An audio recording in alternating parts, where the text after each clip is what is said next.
Welcome back to the channel and welcome back to another edition of the Fan Show, where I'll be talking to a number of fans from all around the world on everything Tottenham Hotspur. And of course, there has been an international break, but there is a lot to talk about. Now, we're live at the moment on YouTube, on X and Facebook, so please do get involved. Let us know how you are feeling right now as a Tottenham Hotspur fan. It'd be great to hear from you. Now, as I said, lots to discuss. It's been an international break, but Daniel Levy has left the football club. We have got Vinai Venkatesham's interview to talk about. Of course, he spoke about the Lewis family and the club going forward. Ange Postecoglou has returned to the Premier League with Nottingham Forest. Of course, Forest face Arsenal in the Premier League in the early kickoff on Saturday. He spoke at his press conference on Thursday and he mentioned Spurs a lot. Now, of course, games are coming thick and fast as well. West Ham United v Spurs on Saturday, 5:30 p.m. kickoff. The games will be coming thick and fast, and we will be starting our Champions League campaign on Tuesday at the Tottenham Hotspur Stadium against Villarreal. Now, if you are new to the fan shows, it is where I bring a number of Spurs fans on from all around the world, and we literally do go all around the world. Which is great to see, and it's great to hear, so many views from people that support our great club. And if you'd like to get involved in a future episode, please do send me an email. It's tottenhamfanchris@gmail.com, and it would be great to talk to you. Now, I don't know what's coming in this episode because the fans are very free to talk about what they want to talk about. I can always ask questions, so I'm here for that. But it's about the fans, talking about what they want to talk about. We are going to go all the way to Singapore to start with, and we are going to talk to Dustin. Dustin, great to have you on. How are you? All right, Chris, how you been? Haven't seen you for a bit. Oh, it's been busy. It's been busy. Dustin, let me ask you, first of all, Daniel Levy leaving the football club. Of course, that was in the club statement that he left the football club. Many reports have come out and said that the Lewis family asked Daniel Levy to leave. Is there a part of you that is surprised by what's happened during the international break? I think that it was kind of a shock for us because what we're used to seeing is him doing this to managers, and it's kind of telling that his departure was somewhat unceremonious, but not as bad as being fired at halftime against Getafe. But I, I think that there were a lot of people that said with the hiring of certain members of the board, with hiring of Venkatesham, Charrington, that the writing was on the wall, but the timing was surprising for a number of people. So I think we'll get a lot more into that and what his legacy will be at the club. Dustin, what have you made of the interview that Vinai Venkatesham did only a couple of days ago, talking about what's next for Spurs, talking about the Lewis family? Is this a good thing for Tottenham? Because, of course, we have heard Daniel Levy be so criticised by the Tottenham Hotspur fan base, for years upon years, especially when it comes to transfer windows. Do you see a dramatic change? At the moment, because Vinay is so new in his role, it's very hard to make that assessment just because we don't have enough time. If Levy is still in charge, we know exactly what would happen. With Venkatesham, all we can see is his current performance, and it's been two interviews with one with Levy and one without. We've seen what he's done at Arsenal, so. Some people observe that the things that we did for the final in Bilbao, with engagement with the fan groups and everything, seem to have improved after he came on board. Whether we can attribute that to him is a different question, but I think that what we need to see is the Lewis family are going to change, because a big part of what has been the problem with Levy's reign has been not backing the manager at times when we thought that we should be kicking on and signing players and really pushing us over the edge to actually start challenging for titles.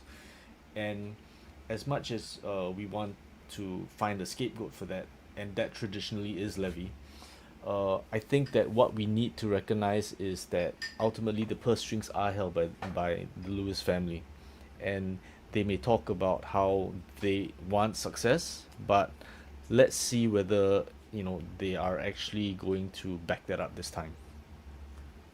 It's fair to say, Dustin, that there's been a lot of compliments for Daniel Levy since he's left.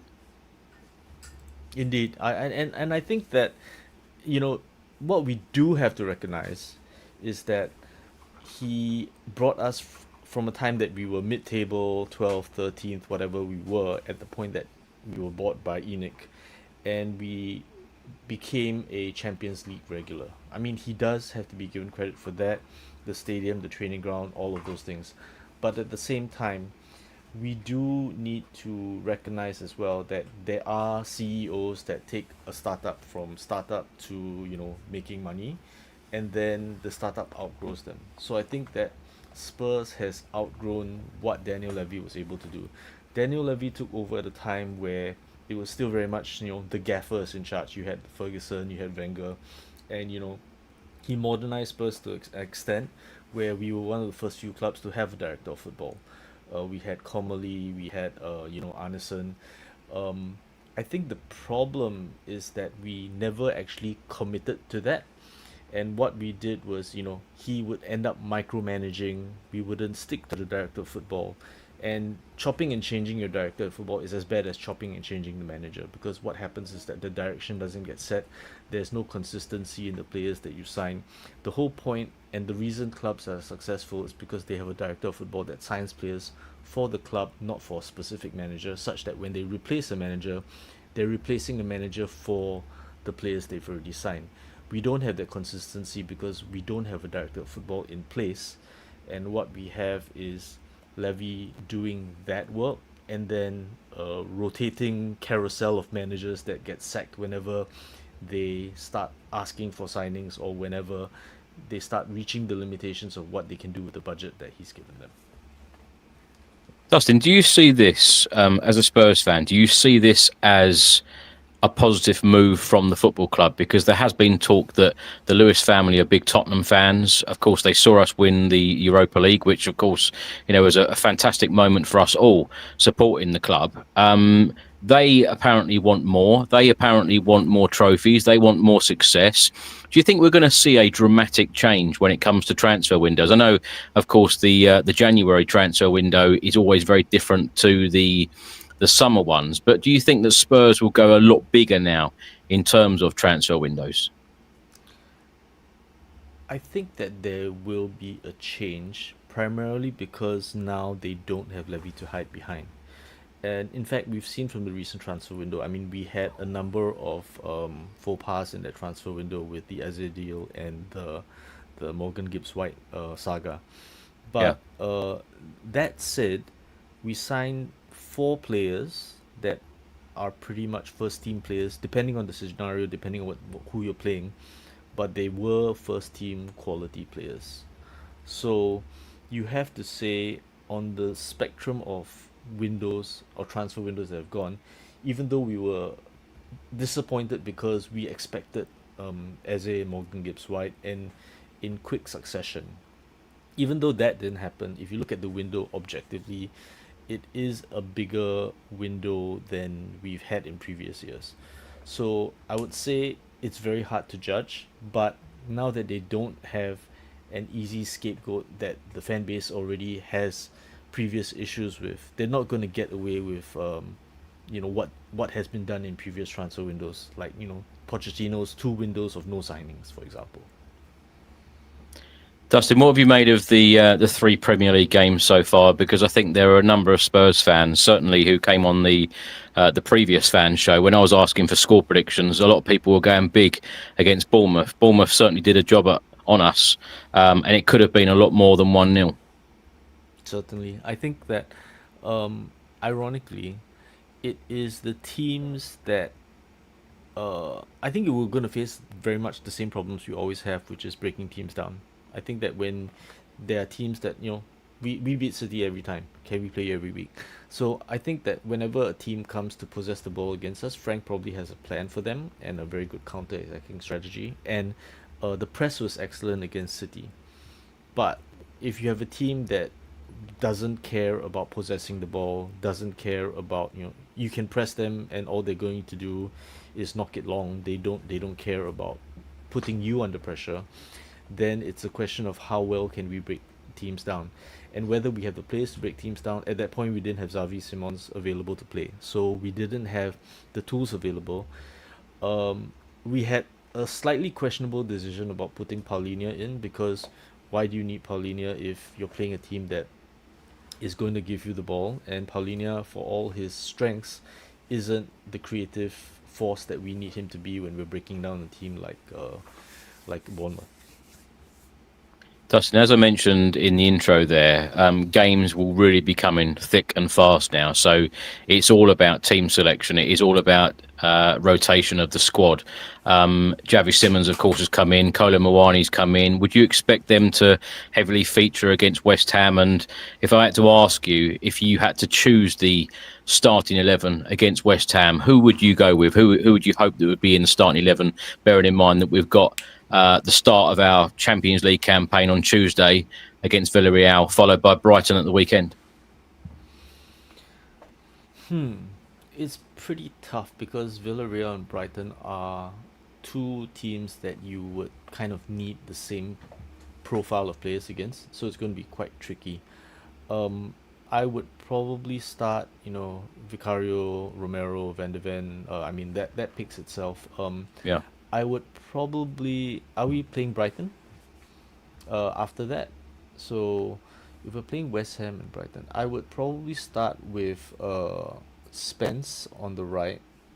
No, Spence on the left, and Udogi is only just back, so probably not ready for first team football yet. He might be blooded in the second half, but I think that other than that, other than Spence and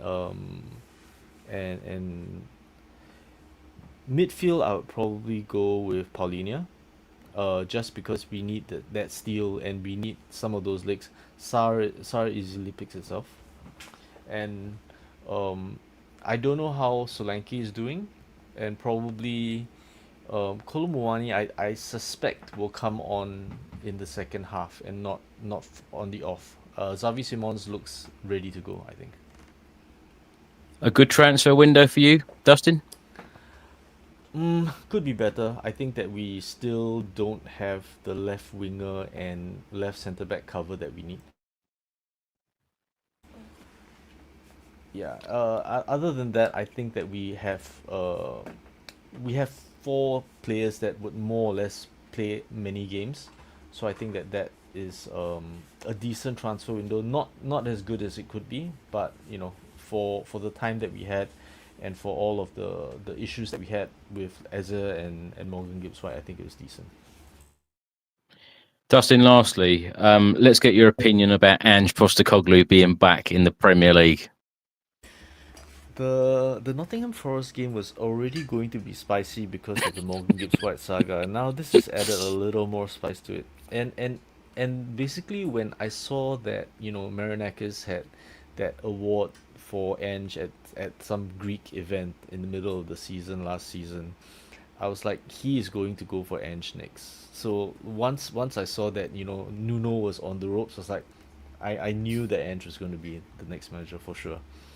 Um, Look, I don't think Nuno's players and Nuno's style are polar opposite for Ange. I I really don't know how that team is going to settle into the way he plays. I would be interested to see what he does. Um, Look, for all of the faults that Ange had, and there were many of faults that he had with regards to how he played, and everyone's done to death that we ended 17th.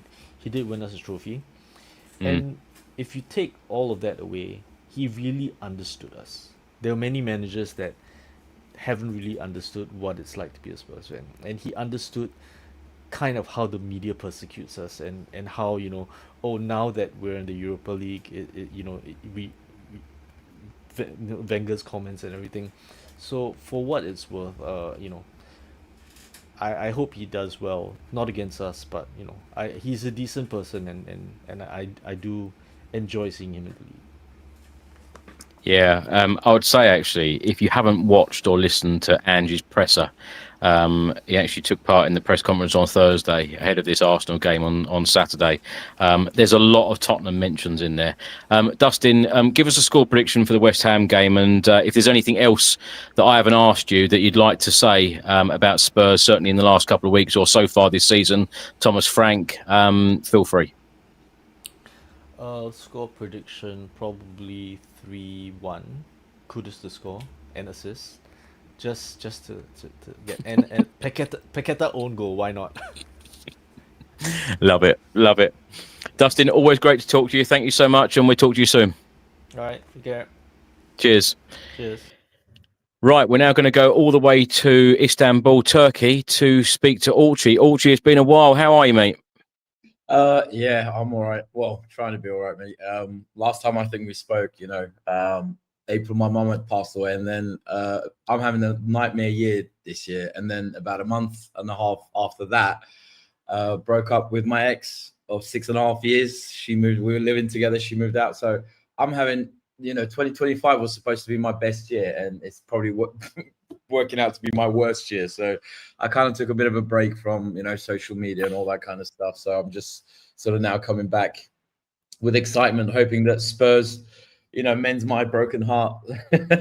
Yeah. Well, I'm very sorry to hear all of that news, and it is very important to talk. So if you need to reach out, then you know where we are. Yeah, it's always good to talk. Regarding Spurs, how are you feeling about things? Because I know that you've come on the show over the last couple of years, and you've always been quite critical of Daniel Levy. What have you made of this news that he has stepped down or been asked to leave? And how are you feeling about the future? Well, it is exciting because obviously he's been there for such a long time. We don't really know anything different since sort of early 2000s, and he's overseen so much of the club. And as you've kind of mentioned in previous shows, like for the past couple of years, I have been critical of him, and it's always. I've always had this question though, and I think Simon Jordan touched on this on one of the Talk Sport shows about was it actually, and we kind of talked about this, was it Daniel Levy who kind of set the budget on how much we spent on transfers, how much we obviously it's well known that we don't pay the highest wages and etc., or was it always from his top that always they sort of said to him, right, your budget is this for this summer, so make with it what you will. And I don't think that question was ever answered. But it was interesting, Vinai's interview kind of, to me, I don't know if you agree with that, but it kind of sounded to me, it kind of implied to me that they almost, just like the gentleman before me said, it almost seems like they implied that it was actually Daniel Levy who was kind of like the bottleneck, if you like. So because it was interesting that he came out and said, all generations of the Lewis family are big fans, and they want the same. And it's almost like it made it sound like as if Daniel Levy was the block, and that getting rid of him is now going to kind of open the gates and allow us to maybe go out there and spend more and go after other players. I mean, obviously this summer we had the saga with Morgan Gibbs-White, and then missing out on Eze as well. And again, one wonders if those deals were maybe actioned a lot more quicker. Maybe both of those players might have been, especially Eze, might have been a Spurs player by now. Now, obviously, he's supposed to be he's an Arsenal fan, and he signed for the club that he wanted to. But I think had we acted a lot more faster than we had, we might have bagged him. And at the end of the day, he'll play for whoever pays his wages. But yeah, so I think it's definitely going to be a very interesting. I'm really looking forward to this season and just seeing how things develop, really. But we probably won't get, because as you said again with the previous gentleman, January is a bit of a weird.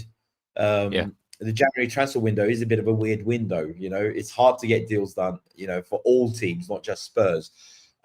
So we're probably going to see, it's probably going to be next summer when we're going to see really, how ambitious and how much they're willing to, back the manager, with transfers and with the, quality of players that they're going for, because I think to take Spurs to that next level that we haven't seen, especially, I mean, again, we discussed it many times, going back to Poch days, had Poch been backed with a lot more, he already built an amazing squad, and had we managed to maybe add like 2, 3, 4 more sort of like real superstars, really,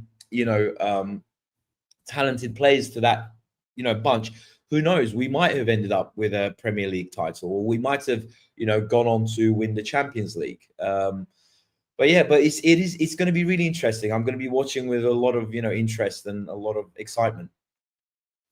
Do you see it as a positive move then, Archie? Because I've said over the years many times that Daniel Levy has always done a great job when it comes to commercial ventures, and when it comes to negotiating a deal. He does some fantastic work, and I don't think there's anyone else in the Premier League like him. And this past week or so since he's left, I've seen more compliments about Daniel Levy than his whole 24, 25 years at the football club.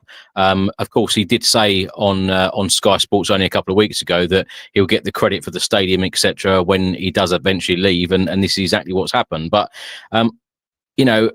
from me going home and away, and I talk to Spurs fans every single day, particularly at the stadiums on match days, and the frustration, that the number one thing that a lot of people have been frustrated with, and you've touched on it heavily there, about when it comes to transfer windows. I always think of when we needed a really decent midfielder to come in.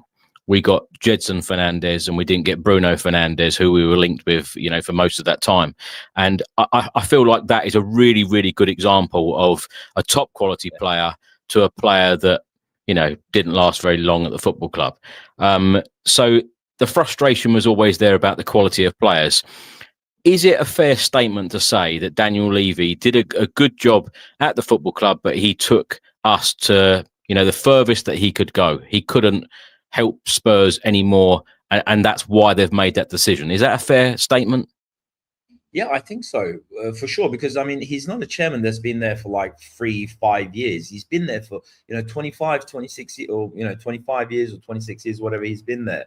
That's a hell of a long time. I mean, if it was a chairman that had been there 3-5 years, you can say, well, he hasn't had long enough to really implement his true vision.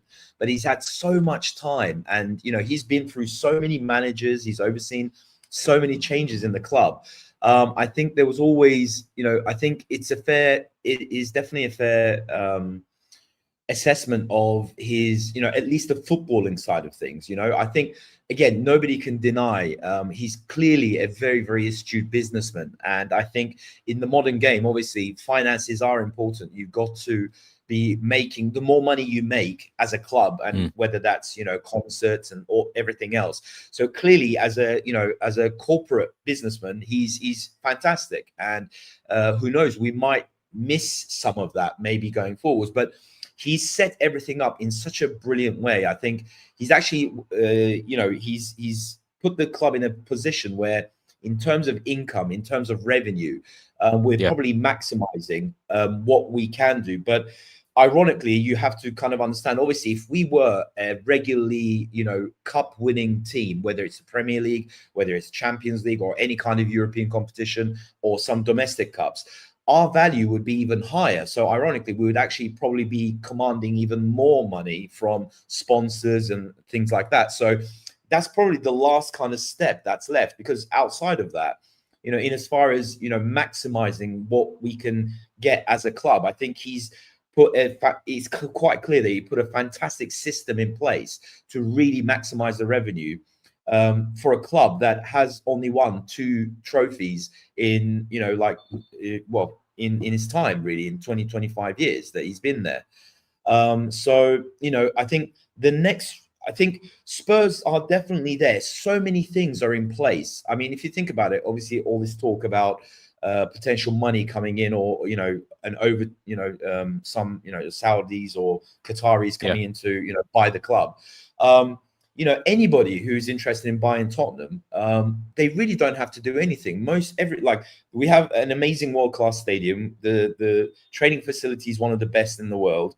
And we've got all these, partnerships and deals, and everything is done really. So for Tottenham, all you need is somebody to actually inject a nice, bit of cash into the actual first team and really bring the quality level high to, sort of Liverpool, Man City sort of levels. And, you've got a potentially an incredibly, club that could, going forwards, not just be like a flash in the pan, just have maybe one Premier League win like Leicester did, back in the day. If Tottenham did, get their kind of act together and actually start regularly winning, we will be maximizing income even more. And I think, because I think everything else, we are an attractive club. I mean, what world-class player wouldn't want to come and play in that stadium? What world-class player wouldn't want to come and train at those, at that training facility? It's just that obviously we've got a bit of a bad reputation for being Spursy that we need to kind of shed and, start winning. I mean, winning the Europa League was fantastic. I think if we are at that kind of cusp now. We're at that kind of crossroads. If we can really push on and really quickly win a couple of more cups, I think Tottenham, become a very, very attractive team. Attractive club to play for, and I think we could attract the best players in the world. And if we pay the wages, let's see if the Lewis family back up what they're saying. If they pay the wages, if they pay the transfer fees, then there's no reason why Spurs can't be the next kind of Man City, Liverpool, going forward for many, many years, many, many seasons to come.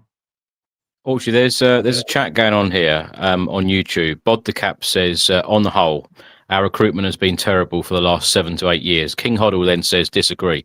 Bod the Cap then says, only 2-3 exceptions. King Hoddle then replies and says, tell me what's terrible about Romero, Sarr, Bentancur, Udogi, Mickey, Poro, Spence, Madison, Kulusevski, Vicario, plus this summer's window. Talking about, and please do get involved, everyone. Let us know how you are feeling right now as a Spurs fan. The transfer window, Daniel Levy leaving this season, Thomas Frank, the West Ham game. There's no subject off limits here. Archie, I suppose what you touched on earlier about the Lewis family and about a possible takeover. We've seen and heard now from Vinai Venkatesham. Peter Charrington put out a statement as well. And Vinai, also did another interview. And you mentioned about possible sale. Peter Charrington said that we need stability at the football club. When they use that word, it kind of means that they're not going to sell. Vinai said on the club interview a couple of days ago that the club is not for sale. The Lewis family hope to have the football club for generations to come. Are you happy as a fan to be patient with ENIC now without Daniel Levy? And what do you think it will actually mean? Do you think that we will do things very differently to what we've done before? Because if that is the case, then I suppose there'll be a lot more criticism laid at Daniel Levy's door, with his tenure at the football club. But if things are done in a very sort of same way, then the fans will be frustrated yet again.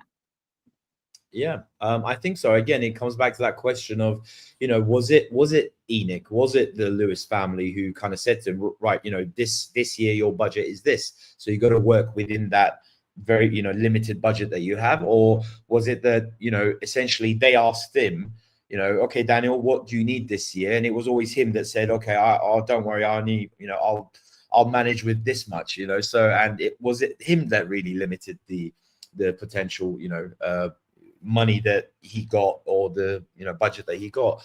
So I think that's what's really interesting for me. That's what I'd really like to kind of watch out for going forward.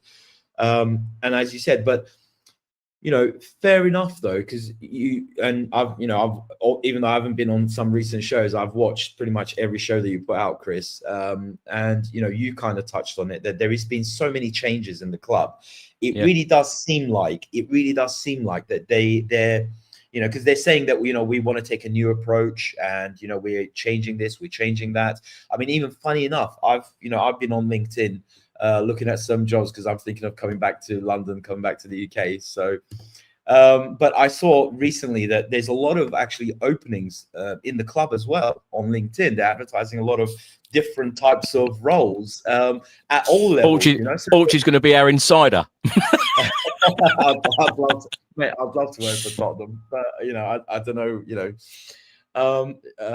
Yeah, well, that's a whole different kettle of fish. But the the club really does seem to be, there seems to be a lot of changes going at all different levels, and so it really does look like, I mean, when you look at the kind of going back to the management, you look at all these new people that have come in and the people that have actually left, it gives the impression, at least, obviously, as they say, the proof is in the pudding, but it does give the impression that they are trying something different, and they're bringing on some of the people that brought in are very, very, very experienced people that have done these roles for a long time, the roles that they've taken on, and so I mean, I always like to I always like to be positive, because there is no reason for me to be critical at the moment, because literally the guy who was at the very top for the last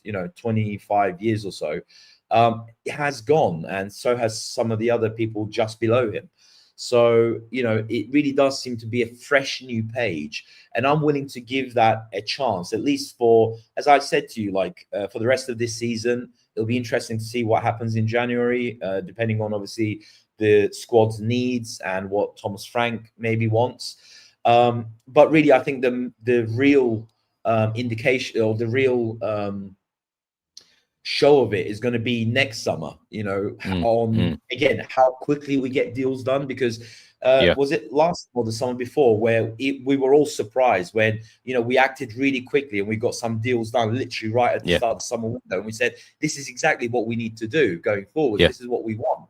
And and I think that's something that I would really like to see. And if I see that happening, if we're going for really, really top quality players, players that are going to add quality and depth, not just depth, but quality as well, that's going to really take that squad to slightly better levels, or not slightly, but much better levels, where we can compete against the likes of the Liverpools and the Man Cities of this world, and even that lot down the road as well. So because I mean, you just look at Liverpool. I mean, this, they were such a dominant team last season. Okay, they have lost players as well, but you look at how much they've invested into that team, and we've never done that. I mean, I would have liked to have seen us do that, for example, the seasons back in 2015, 16, or 13, 14, whenever it was, when again, sorry to mention Pochettino, but when we came second and then we came third,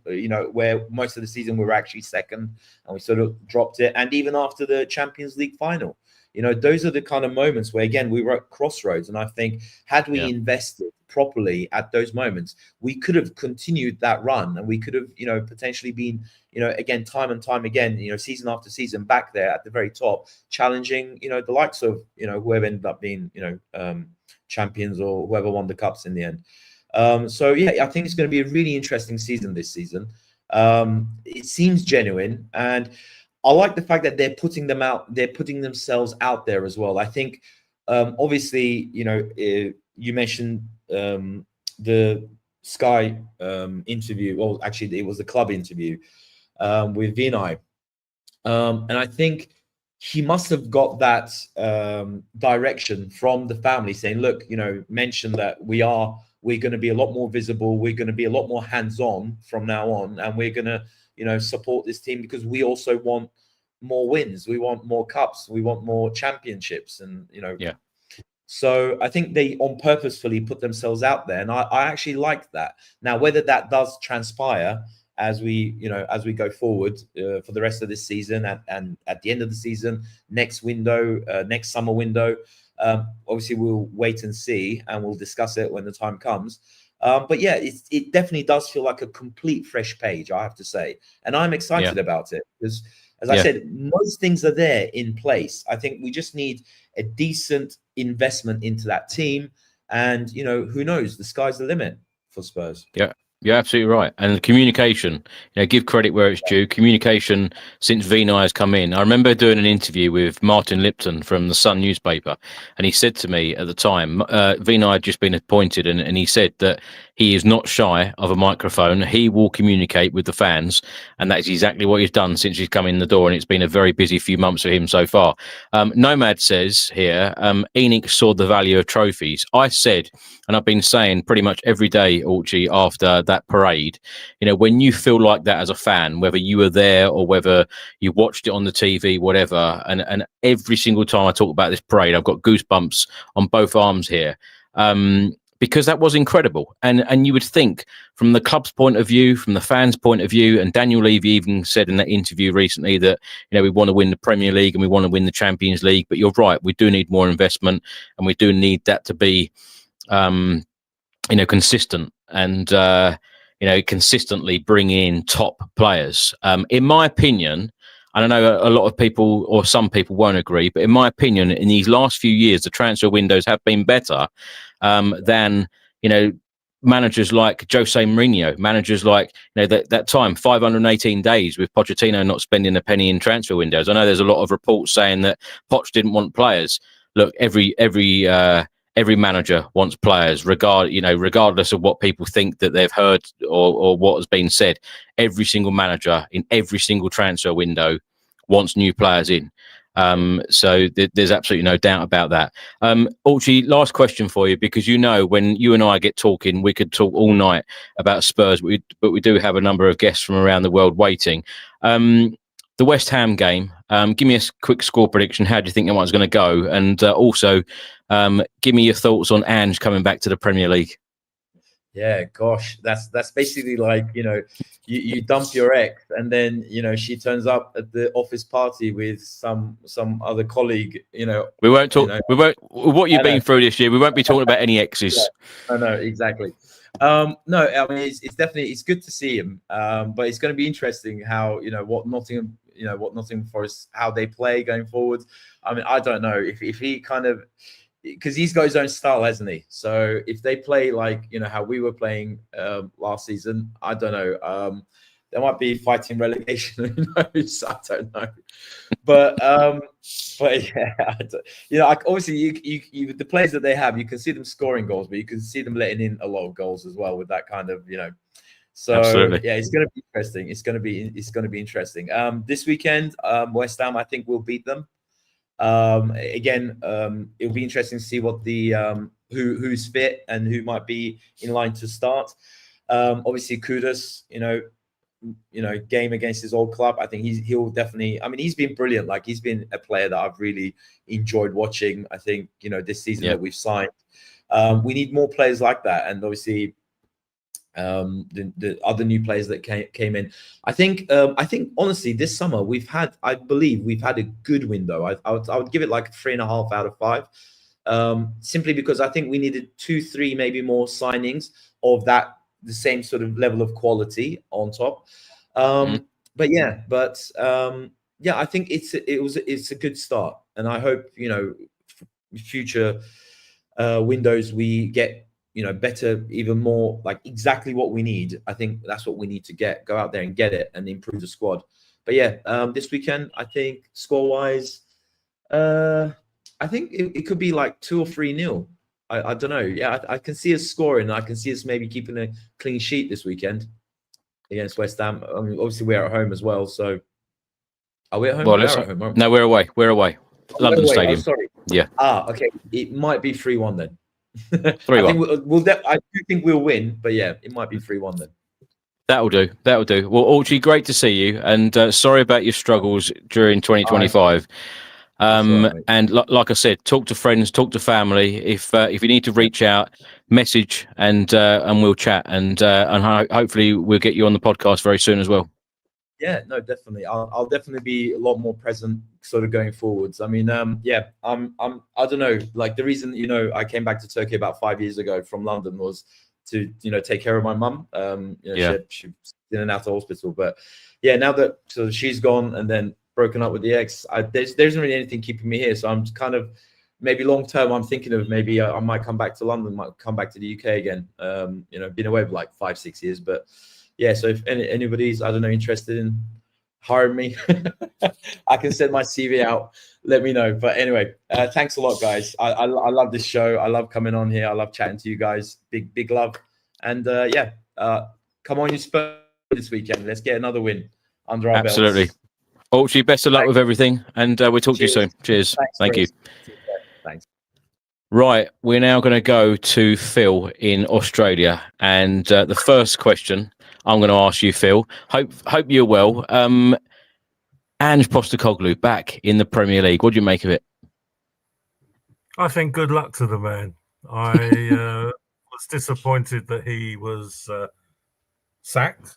I can understand why, but you don't like to see someone lose their job, and I think good luck to him, and he'll probably get on very well with the Greek owner of Nottingham Forest. So they might even smash a few plates at dinner, but otherwise they should be fine. Yeah, I'm glad he's back, and I think he's got something to prove as regards to league form. So yeah, I agree. He might be. He'll probably put the mockers on us when we play them, but we'll see what happens. Yeah, that'd be interesting. Spurs travel to the City Ground in December, and then, of course, Ange comes back to the Tottenham Hotspur Stadium in March. That's going to be a fiery encounter, both of those games. It'll be very interesting. Phil, let me ask you, how are you feeling right now as a Spurs fan? What have you made of the international break? Because, as I mentioned at the very start, Daniel Levy leaving the football club, there have been so many changes at the club in the last 12 months or so, on the pitch, off the pitch. When you go back, when you look at since Pochettino left in 2019, 6 years, we've had 6 permanent managers. We've had 3 caretaker managers. There's been lots of changes over the years. And as I mentioned also earlier, that, the club statement from Peter Charrington said that we want stability at the football club. Do you want to see the club sold? Are you happy to be patient under ENIC to see how they do things under Daniel Levy? And how are you feeling about this season? I know there's a lot there. Yeah. Well, first of all, I think Daniel Levy did a good job as chairman. Yes, he made mistakes and constantly shuffling the deck, if you like. I think always when you're getting rid of managers, you have peaks and troughs throughout life, any job. And sometimes you've got to go through the bad period to get there. And I think sometimes you need to have patience with the manager so that they can build what they're trying to build. And I think he used the axe a little bit too often for my liking. But he also spent money. I was just looking at Football 365. In the last 5 years, we spent £565 million, which is more than Liverpool. So what they did spend money. Whether or not they spent it on the right players or not is a different matter. But he did spend money, and the fact is, he's put us on a solid financial foundation. Your question about being sold to Saudi or anything else, no. I'm not interested in foreign money, especially whether it's from the Middle East or from America, because they are not passionate about the club. They're not. It's all about money and everything else. And yes, you need money, and we've got a solid foundation on it. But no, I'm not interested in Saudi money or American money. I've seen it with all the other things. I don't understand all the financial rules, because Newcastle was suddenly the richest club in the world, but they were restricted on what they could spend. So yeah, what's that about? Phil, do you think it's a matter of time before Spurs are sold by ENIC? Business, they'll, if the Lewises go, they may sell. But the fact of the matter is, he's handing over to his children or grandchildren. Well, he's quite old, isn't it? Might even be great-grandchildren. But I think they'll try and keep the family thing going. Where you have a bit of consistency with that, I think it's good because, you saw like with Edwards with Man United, they had that consistency and everything else, and then there's all this mucking about, and look at them at the moment. And I think we need consistency. I think we need to keep on going, and I think we need owners who have a love for the club, because otherwise it's just, I want the holiday. Want to go on a big holiday this year, so let's sell the club and I can have a good time. Don't want that. Phil, I want people who love the club. Phil, what did you make of the 1-0 home defeat against Bournemouth, and how are you feeling about the West Ham game? Well, you always get players who have an off day, but it was really, except for Vicario, we had a diabolical day against Bournemouth. It just didn't click at all. Absolutely a really diabolical performance, but it happens. And Frank said at the start, we are going to lose games while he's getting in there and building up what he needs to do. So give the fella a chance. We're only 3 games in. I mean, Forest got rid of Nuno 3 games in, and he did an awful lot for Forest. So there's no reward to becoming a football manager unless you want a big payoff and a nice long holiday. So against West Ham, we are, whenever West Ham play us, we are their cup final. They're up for it, whether we beat them or they lose or anything else. They really are up for it. That's why I like the West Ham games, because it's quite feisty. I don't like making predictions. I don't even bet on my team any time, because I put the mockers on it, and I'd rather Tottenham won than me winning a few quid. So that's why I don't bet on Tottenham at all. Every time I put money on, they go and bloody lose. So that's why I don't do that. But we should win, because if they haven't had a kick up the arse after the Bournemouth performance, then when are you going to kick your team up the arse? But it's always after a bloody international break that we get these games, and they need to get back into it. To be honest, I dread internationals breaks. Because I'm just wondering how many injuries we're going to have, how we, every time, we've lost players for seasons. I think Jimmy Holmes, probably no one remembers him. He was an Irish left back, and he came back from international duty with a broken leg. So and I think they weren't wishing him luck when they said break a leg. So I don't. I have a dread for internationals. When we got lots of Tottenham players in the team, then I follow England a lot more. When we've got one, I'm not so worried about it. Well, we've got a great stat, actually. 80 players have represented England. 80 Tottenham players, I might add, have represented England more than any other club. So what a proud stat that is. Jed Spence, of course, becoming the 80th player. Phil, lastly, just want to ask you about our schedule, because, of course, we face West Ham on Saturday, and then 3 days later at the Tottenham Hotspur Stadium, Villarreal in the Champions League, followed by Brighton 4 days later. Then another 4 days later, we've got Doncaster in the Carabao Cup at the Tottenham Hotspur Stadium. 3 days later, we've got Wolves at home in the Premier League. And then 3 days later, we travel to Norway, Bodo Glimt away. And then 4 days later, Leeds United away. And then it's another international break. Now, 3-4 days in between all of these 7 matches, it's a very, very tough schedule. This is where we're going to know about our depth in terms of the squad, how Thomas Frank is going to rotate this squad. How will he set up against West Ham, knowing that we are playing Villarreal, which is very important to get off to a win in the Champions League, particularly at home? How will he set up on Saturday, do you think?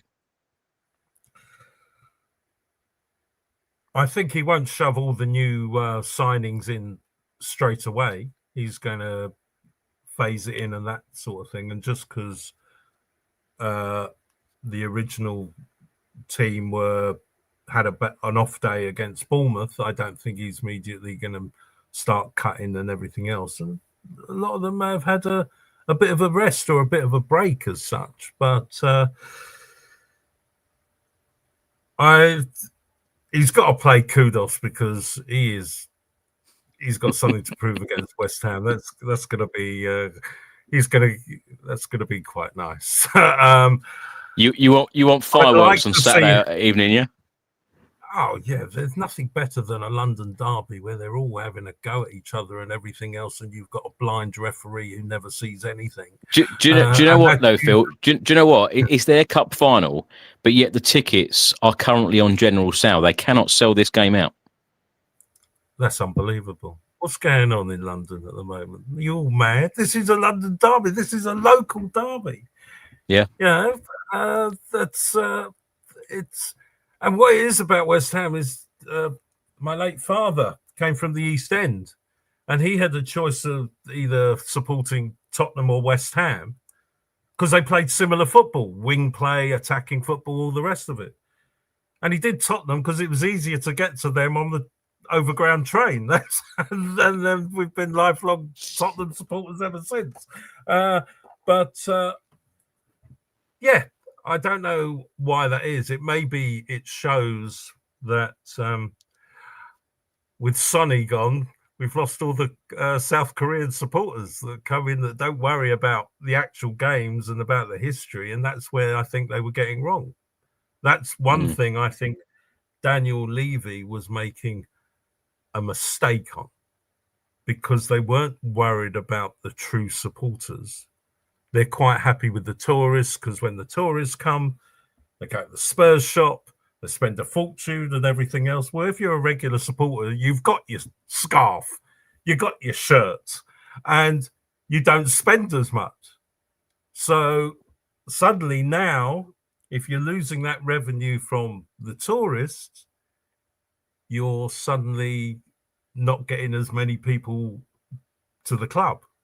And also the way they treated the pensioners a couple of years ago. And my brother's really peed off because he was just coming up to that time where he could get a subsidised ticket and now he can't. And, when you're supporting the club for 50 years, it would be nice to have a little bit of a reward or that sort of thing. So I think that's why if they can't sell out the West Ham game, or maybe,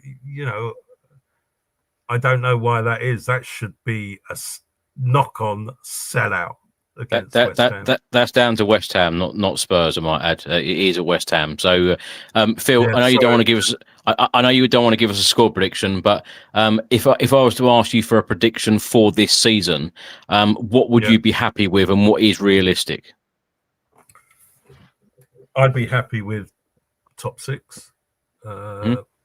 Top 5. I mean, yes, we want to go into the Champions League all the time and that sort of thing. And European nights, the glory nights when you're under floodlights and everything else has always been fantastic from the early 60s to the present day. There's a different atmosphere under floodlights. And Tottenham seemed to do particularly well under that thing. The atmosphere was so much better, and and it's good. And look, I reckon we should beat West Ham 2-0. All right. If I put the mockers on it, next time I speak to you, I'm going to have a go at you. All right, because you pull something out of me. Okay. I haven't forced anything. It was you. It was all you. Phil, thanks so much for joining me. Always great to talk to you, and always great to talk to people from all around the world. So thanks so much for your input, and we'll talk to you soon.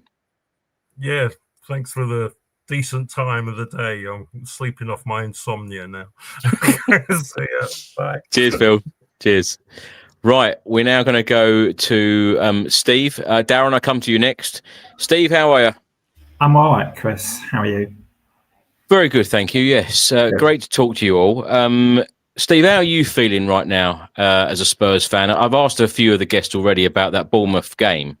Was it just a one-off? Was it a bad day at the office? Are you worried in any way, or do you think that Thomas Frank is going to get the very best out of these players? And of course, let's touch on the transfer window as well.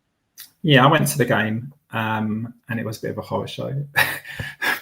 Apart from the first minute, we played quite well, and I just felt we were a bit overrun in midfield, and we just couldn't handle their passing. I would have to say something about Bournemouth, they were a better team on the day. Their levels of gamesmanship were pretty high as well. And it was particularly in the second half, it was almost impossible for us to get any head of steam up.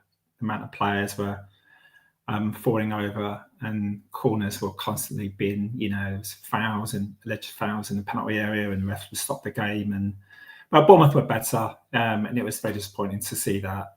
I think on the whole, I'm pretty positive about things. I think what's up for grabs is top 5. And if Man City keep falling away, then even maybe a top 4. There's nothing I've seen. It's only 3 games in. I think we'll know where we are after 10 games, won't we? I think, like you said just earlier, we've got this ridiculously tight schedule now. And then it's a case of can we do what we didn't do last season, which was rotate or bring players in who we know can do a good job. I suspect Romero or Van der Ven will get arrested over the next 2 or 3 games. One of them will, at least. Maybe not both together. But I can see Dan So playing a fair bit. I think in the midfield, fair enough, I felt when Bergvall came on, he made a big difference. I think he played well on Saturday against Bournemouth, but it gave us a lot of energy. So I'm sure he'll start in 1, if not 2 of those next 3 or 4 games, really. So on the whole, I'm positive. I think we've got the right manager. I think that in a period of instability off the pitch, we need a really strong, stable character managing the club. And I think that's what Thomas Frank is. I think there'll be a lot less noise from that side of the club over the next few months. I was disappointed with some of the fans who were booing at halftime. And I think that maybe that is a bit of a carry on from last season. But you know what? If we want to be if we want to get to that next stage, then maybe the fans need to think, well, actually, there might be off days, like what happened against Bournemouth. And to react, to boo them off at half time seemed a bit strong, I felt. It's tough, Steve, isn't it? And I feel like we've done these fan shows for some time now. Of course, we've recorded the podcast for a number of years, and the amount of times that I've said under multiple different managers now about the Spurs fans booing, is it just modern day football now where a lot of people just expect a lot more? Because to boo the team, like you've just said, we're only 3 games in. Sometimes you do have off days, but when you see and you look at the bigger picture, I think everyone knows what Thomas Frank is going to bring to Tottenham. Stability. We're going to be very hard to beat. I know, of course, we got beat by Bournemouth and beaten very well, but I also feel that Thomas Frank is the sort of character, when Spurs lose a game, he learns an awful lot from it for the next game, and it's actually in a weird way a positive thing in the long run. It's funny, I remember, I'm quite old, but I remember seeing Spurs, I think at their first home game after winning the FA Cup in 1991. I think we played Chelsea at the Lane and we got beat 3-1 or something, and there were fans booing. That was our first game back at the new season, I think second game back after winning a cup that's following season, and they were booed off, and they just won the FA Cup a few months before. And so I don't think it's necessarily a new thing, but I was disappointed with it. And there was fans next to me, particularly, were really focused on criticising certain players. And it's like, well, actually, if we want to be a club that wants to be fully successful, then actually we have to expect when the new manager comes in that there will be off moments. I don't think any of us realistically think we're going to win the league this season. Okay, it was a poor performance, but I was surprised at the amount of like booing. There was sort of like quite a lot of apathy in the ground. I was surprised by that and a bit disappointed with it, really. Yeah. Steve, that fixture schedule that I read out, starting at West Ham on Saturday, going through to the next international break, the Leeds away game on the 4th of October. The game that I'll pick out here, the Doncaster game, the third round of the Carabao Cup. Yeah. What should Thomas Frank do in that game? Because, of course, we want to go far in the competition, but we want to win it as well.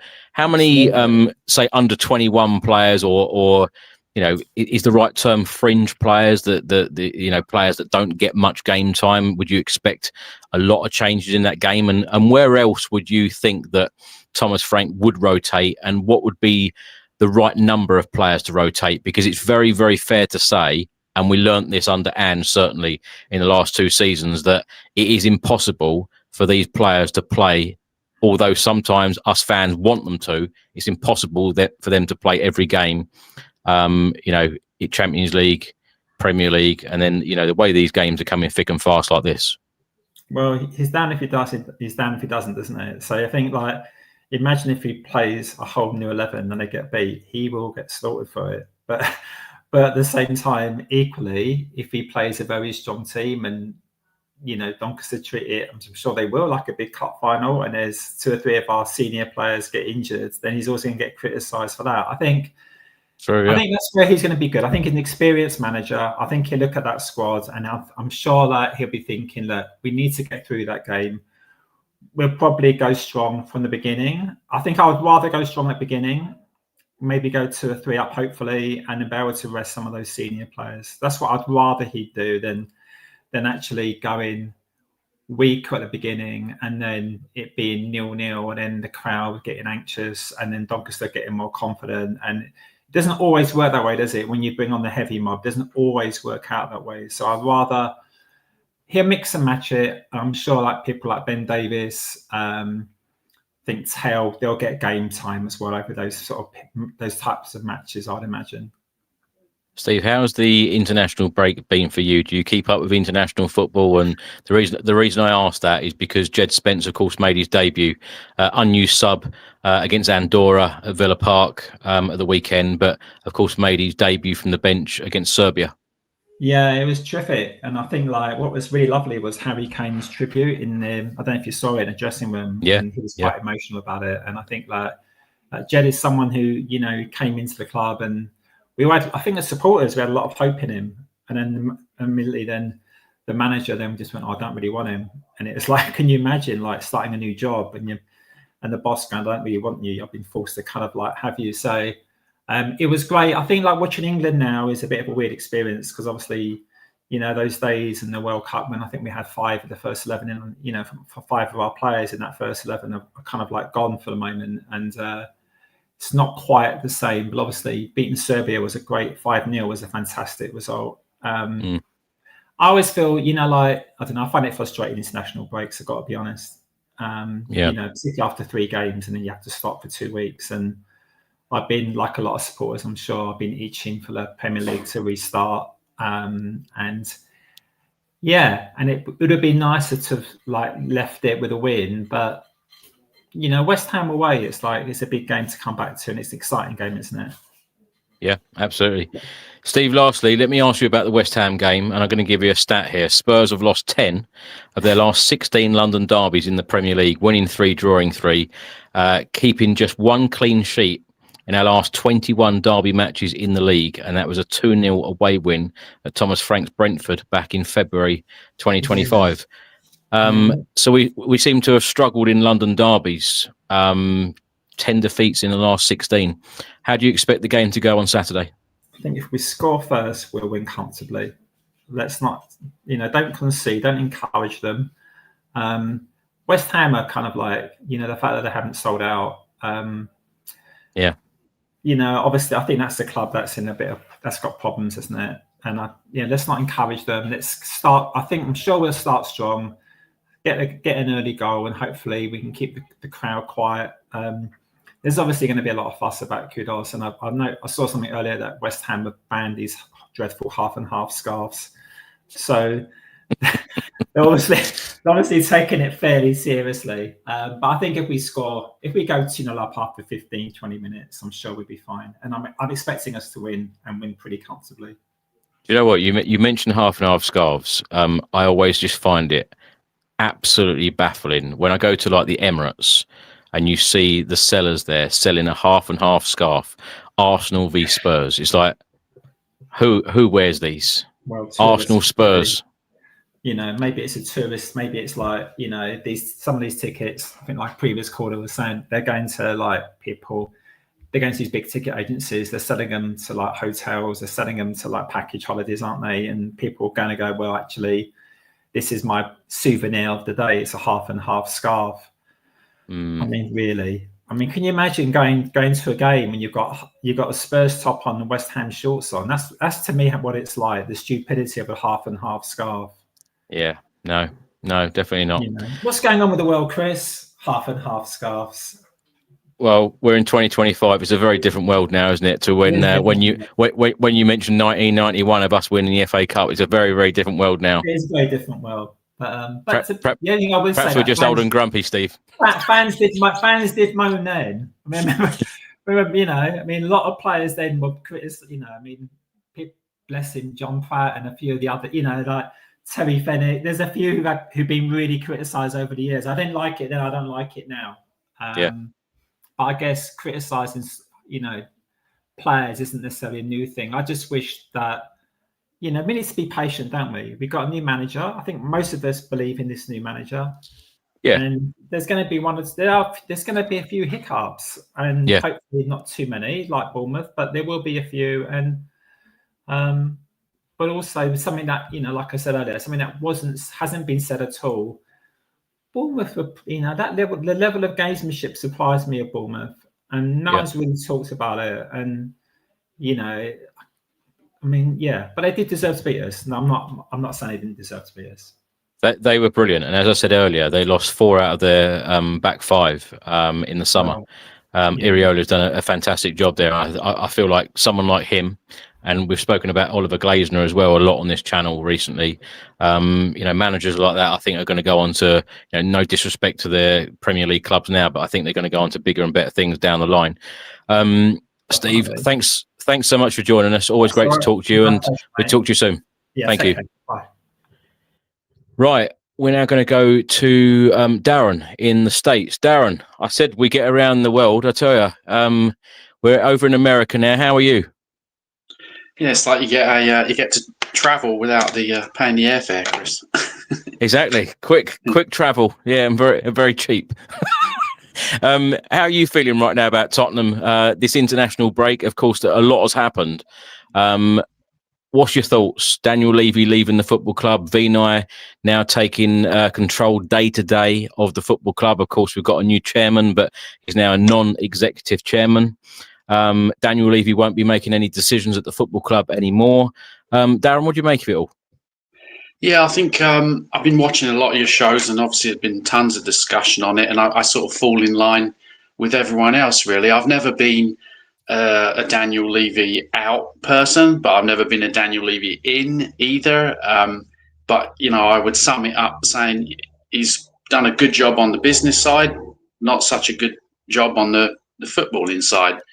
The one thing that I will say is that I never went to bed at night worrying that Tottenham were going to go bankrupt or something like that, or that they were, you know, they were going to cook the books. So I think it's right to give him credit there. And the other thing is, you know, a lot of people make fun of, the go-karting and the Beyonce concerts, but that's modern football. That's the world we live in. You have to have diversified revenue streams, you know, to get into the lingo. And that's the nature of the beast. That's the way it is. It's not, you don't get your money now from ticket sales and advertising hoardings. You know, that's the way of the world. So, yeah, I give him some credit. Business side, he's done great. I think you've talked about it, that has he sort of gone as far as he can? And I think the answer is yes. I think he got Tottenham as the best place that he could, and now we sort of need to move on and take that next step. Darren, do you see it as a positive move then? And would you like to see in the next 2 or 3, or even before that, years of the club possibly being sold? Because I go back to that word again, stability, and I liked Spurs using that word, particularly Peter Charrington in the club statement about that stability at the football club, because as I mentioned earlier, and as I mentioned a lot on this channel, that how many managers we've gone through, how many changes the fan base have seen. Of course, the trophies have been way overdue, but when you think of that trophy win, the trophy parade only a couple of months ago was simply incredible. We want to feel like that all the time, but we do need stability at the football club, and we do want to see a lot more success. Are you okay with ENIC staying on? Do you have confidence that things will be different and we do things differently? Yeah, it's an interesting one. I mean, I think you were talking about this earlier. Is Daniel Levy, was he the scapegoat? And now that he's gone, who's the scapegoat now? I do think stability is important, and I worry that if we get new ownership come in, are they coming in for the right reasons? I think of the likes of like the Glazers, who you could say have come into Manchester United, and they're sort of just in it for the money. That's the general criticism of them. So I would hate for us to be in a position like that where we've got new ownership and they're really just sort of looking to milk the club. So the Lewis family apparently are, I don't know, lifelong supporters, but certainly long-term supporters of Spurs, and they want to see success there. So for now, I'll take them at their word, and we'll see how things go. I think it will be interesting to see. I don't expect huge things in the January transfer window, but certainly like next summer, I think this transfer window, although not great, has sort of set the tone. These are the type of windows that we want to see going forward if we are going to be this allegedly big club that's competing on all fronts. So, I think we definitely need stability. And one of my criticisms of Levy would be, and I think Dustin right at the top of the show touched upon this, that we need that footballing structure that we don't have, or that we've sort of partially had and we've not really embraced. And that's it. It's not just about the managers; it's about the footballing directors and the recruitment and all that. And there's been no consistency there, and so that's what leads to just this turnover and this sort of going around in circles chasing their tail. So I'm hoping that we will have stability, because you can't win things and be a successful club without it. I don't think you can just have chaos and expect to be hugely successful. Darren, what have you made of the job that Johan Langer has done at Tottenham, and what do you make of the transfer window?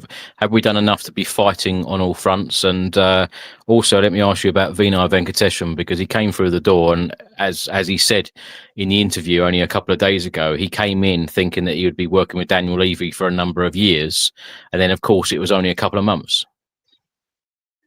Yeah, the transfer window. And it was good, and I think in terms of what Spurs have done in recent seasons, it was really good. But the thing that kind of bothered me about it was the sagas with Morgan Gibbs-White and Eze. And obviously, there's been a lot of, like Eze's a gooner and he only wanted to go to Arsenal, and Morgan Gibbs-White was just playing us to get a new contract and all this, that, and the other. But I would argue that we dillied and dallied, we fannied around.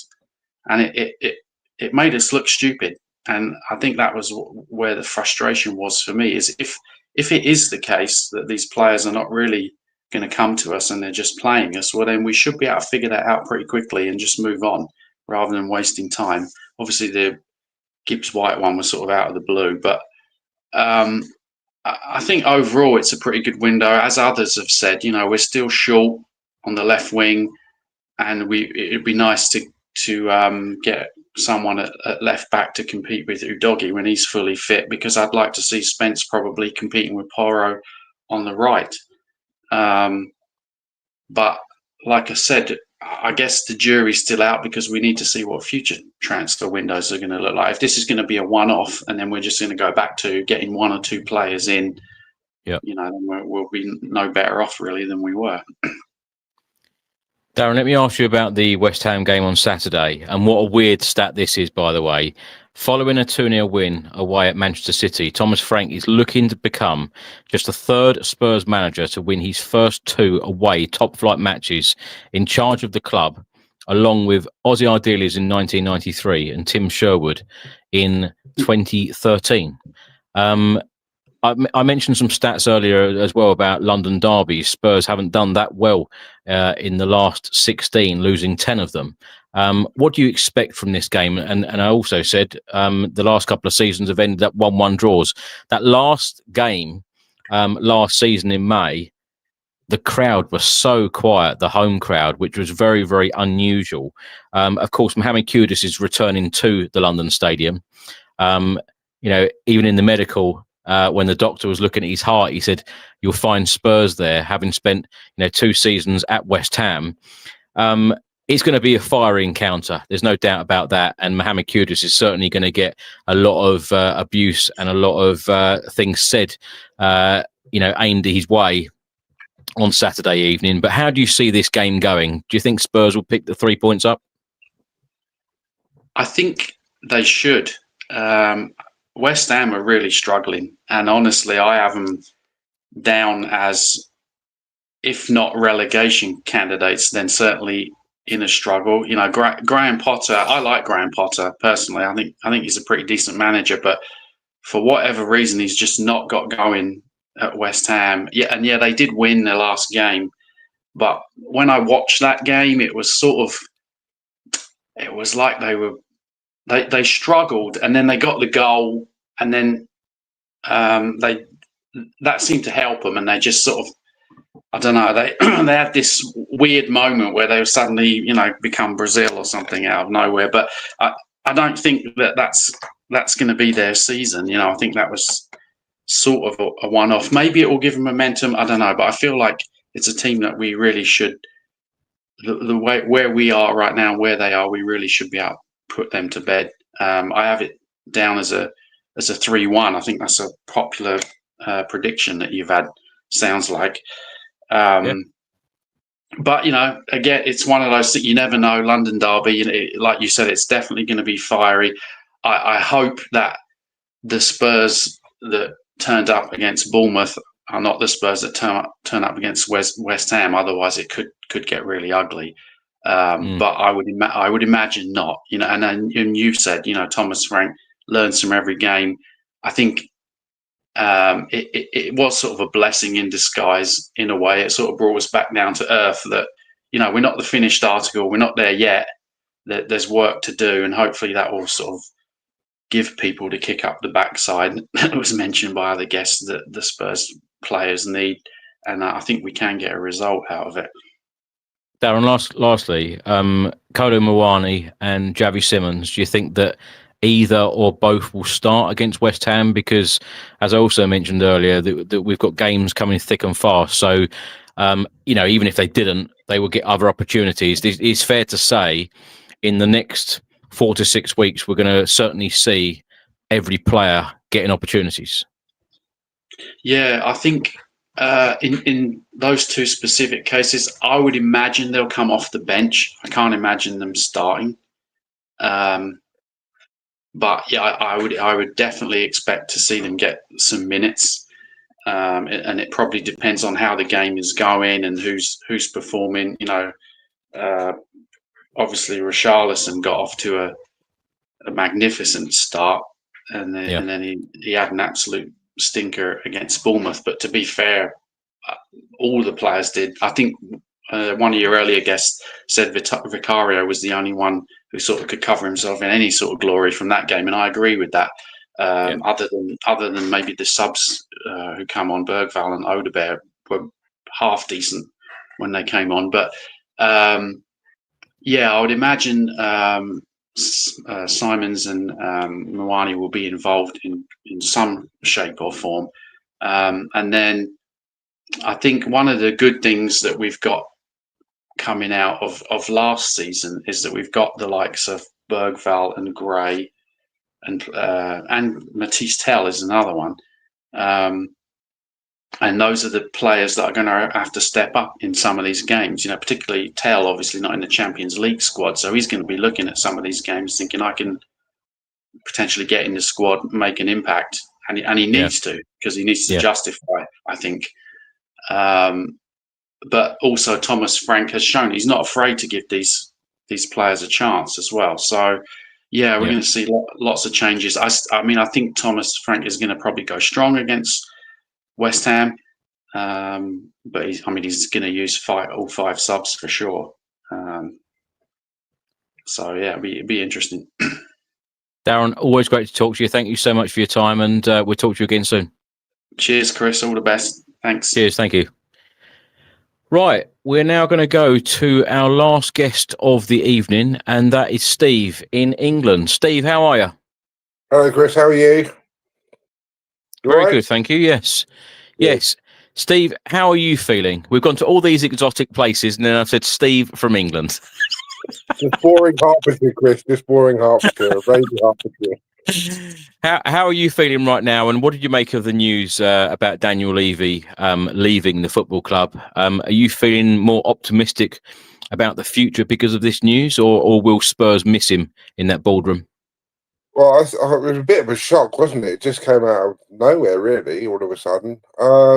Regarding missing him, it's a bit of an unknown, isn't it? Because, like so many people have said tonight, he's been there 25 years, so and I'm not going to totally destroy him because he's done quite a lot for our club, stadium, training ground, things like that. So, but on the football side, it hasn't been great. So, yeah, it's a bit of unknown at the moment, isn't it? So we're just gonna have to see how it plays out, I suppose. But do you think the club's going to get sold or not? Well, the club have come out and the club have come out and said that the football club is not for sale, and the club statement says they want stability. So I wouldn't think it would be happening in the near future, Steve. But of course, as we know with these things, things can change very quickly. Football can change very quickly. Decisions can change very quickly. If an offer comes in that is too good to refuse, are they going to turn it down? That is the question. How long will ENIC be the owners of the football club? That is the $1 million question right now. Do you think that things will dramatically change?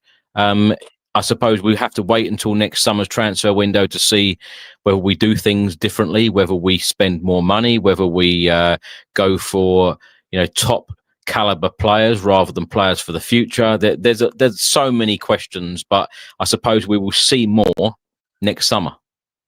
Yeah, I mean, there's been dramatic changes in the last couple of months, hasn't there? At board level, and obviously Daniel Levy going.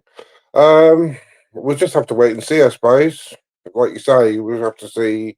Probably won't be till next summer that we'll sort of find out what's going on, really. So, so yeah, it's just play it by ear, isn't it? Really. So, I just hope it doesn't affect anything on the field. And Thomas Frank can now get on and do his job and not have to worry about what's going on around him, really. So, yeah, I'm unsettled.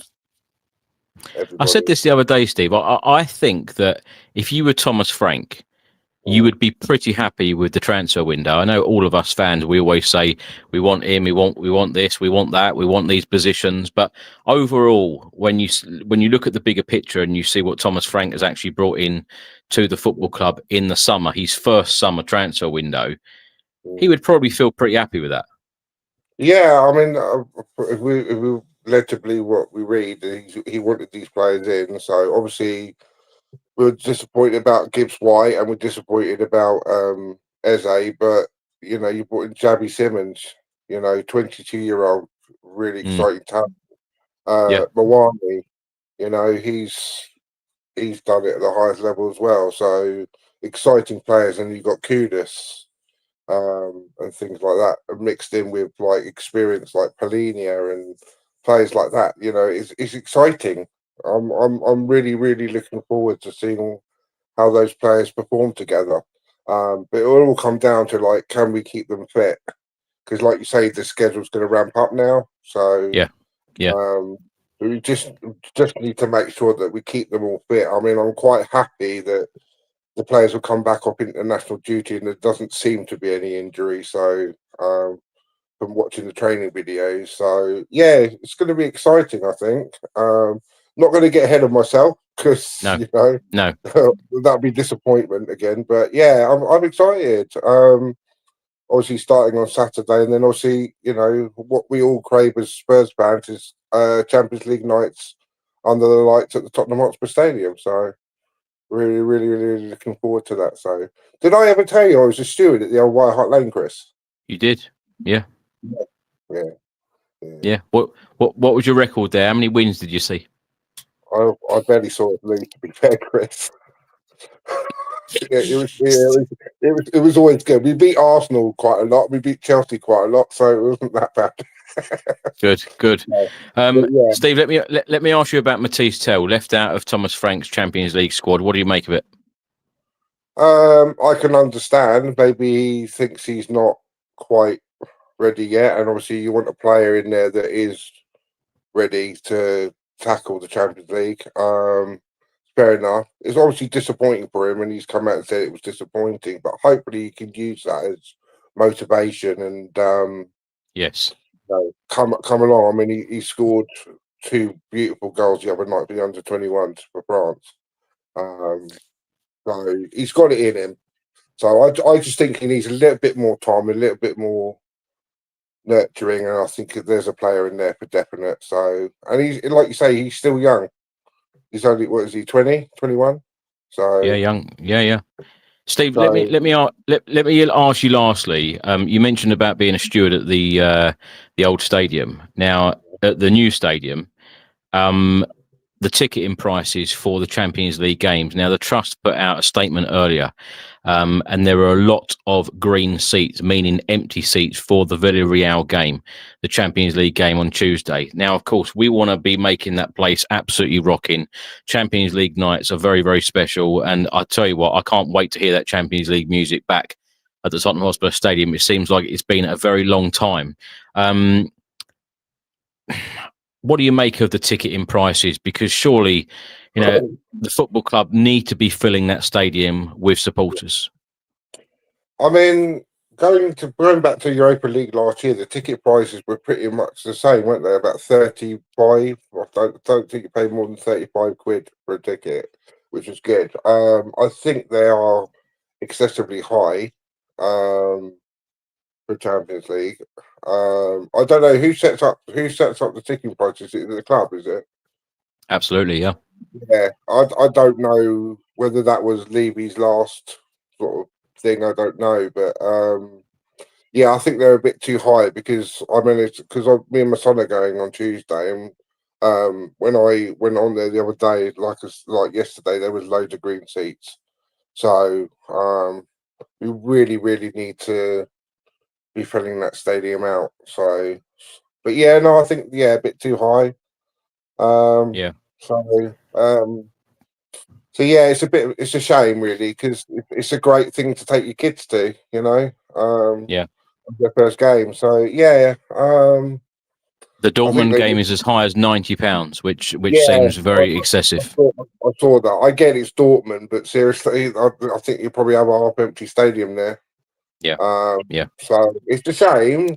It really is a shame when you think. Obviously, when you go there, it's you go to the club shop as well, and you buy your food and your drinks and stuff like that. It does add to the cost as well. So yeah, it'd be a shame. But whoever's in there on Tuesday night, let's make enough much noise as possible. Absolutely. So, looking forward to it though. Like you say, the Champions League music. Yeah. Unreal. Yeah, beautiful. So, but yeah, great show as always, Chris. And, thank you, Steve. Yeah, cool. And let's hope for a win on Saturday and then a win on Tuesday, and then we'll be good. Thank you so much. Yeah. All right, no, right. We'll speak to you soon. Cheers, Steve. Right. Thank you. Cheers. I did say Steve was our last guest, but I've just seen Luke in the green room. So, Luke, we'll bring you in a second. Ian writes here, and thanks for this, Ian. £45 cheapest tickets I read for Tuesday against Villarreal. But as I said, we need that place full, and we need it very noisy, and we need 3 points in the Champions League group against Villarreal. Luke, let's bring you in. Luke, how are you, mate? Hi, Chris. I'm good. How are you? Yeah, very good, thank you. I cannot wait until the Premier League is back on Saturday. Of course, we face West Ham. How are you feeling ahead of this one? And I know there's a lot to talk about here. The international break. What did you make of that? And what did you make of the news of Daniel Levy departing? Yeah, a lot going on. I'll tell you what, I was thinking today that Thomas Frank must have barely stopped spinning since he started here. It's just had so much going on since he started this There's job. always something going on. Always. Imagine people said to him, it's a mad club to go to. It's an absolutely bonkers club. And he probably went, yeah, I'm sure it is. And it's literally been the most mental start to a season I think I can remember. I don't think I can remember a start like this. I mean, well, there literally hasn't been, because I can't remember in my lifetime the chairman of the club literally leaving. And it makes you wonder, because there's been a lot of the players. So, Vinai Venkatesham and Frank and others, and even Langer as well, they've all mentioned Levy as if he was never going anywhere in their interviews at the start of the year. Yeah. But they must have had something inkling that something was going on. And I really wanted to come on tonight just to say this. It is a bit of gloating, and I honestly had no idea that this was going to be truthful. But there is evidence here, because you put your videos up on your channel of me saying, after Donna Cullen left, I think Daniel Levy's going to go. And there were too many things that were happening at the start of the year that were things we'd never seen before. We've seen sporting directors come and go. We've seen the structure change at the club, but we've never seen the type of people like Charrington come in and Venkatesham come in before. And I just had this feeling that something strange was happening, and a feeling that after a certain period of time, surely Levy had to start bearing the brunt of what clearly were mistakes or poor decisions or errors in terms of the managers or signing players or not signing players. At some point, the buck did have to stop with him. He couldn't keep recycling through people as scapegoats. And there we go. It's happened. So I feel for Thomas Frank, but it's been a mad start. Look, with the whole Daniel Levy thing, what do you believe? Because it's funny, a couple of months ago, even when we won the Europa League, a fair few people said to me, I think Daniel Levy might be leaving this summer or at the start of next season. And as per usual, I'm told a lot of information sometimes by people, and some of it you take and some of it you think, okay, could happen. And some of it you think, what a load of rubbish. Now, there have been a lot of reports out, and a fair few people have said to me as well that he only found out a matter of hours before he actually left the football club. What do you believe? Yeah, I have heard that as well. I find that really hard to believe. I just think that his stature and his position, the fact that he owns 26% of the club, and he owns it through ENIC. So obviously, he works for ENIC. But I just think if that has happened, that is one of the most ruthless things I think I've ever seen.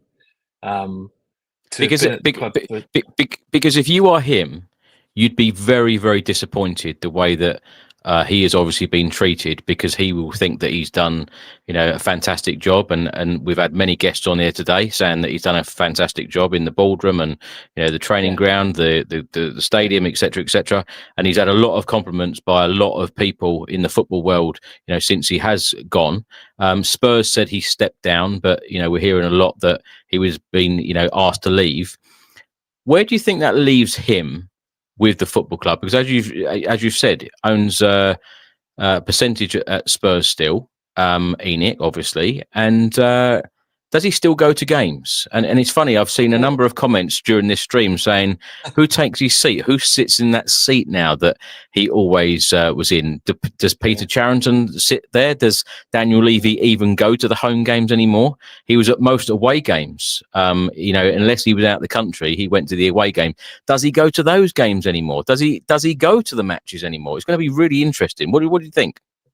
Well, it's his chance to actually prove that he really is the fan he always said he was. Otherwise, he's just blowing smoke up everyone's bum, isn't he? Because if he doesn't go, he doesn't really care. But then, Joe, look, when was the last time Joe Lewis came to a game?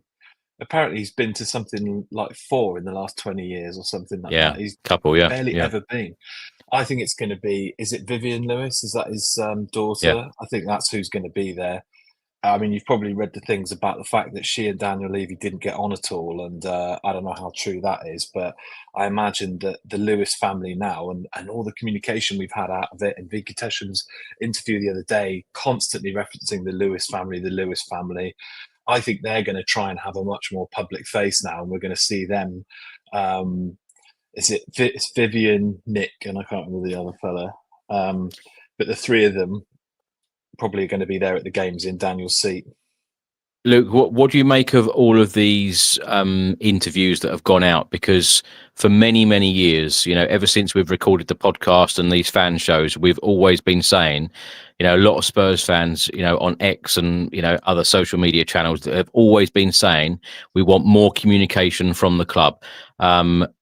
There's been a lot of communication since Vinai has walked in the door.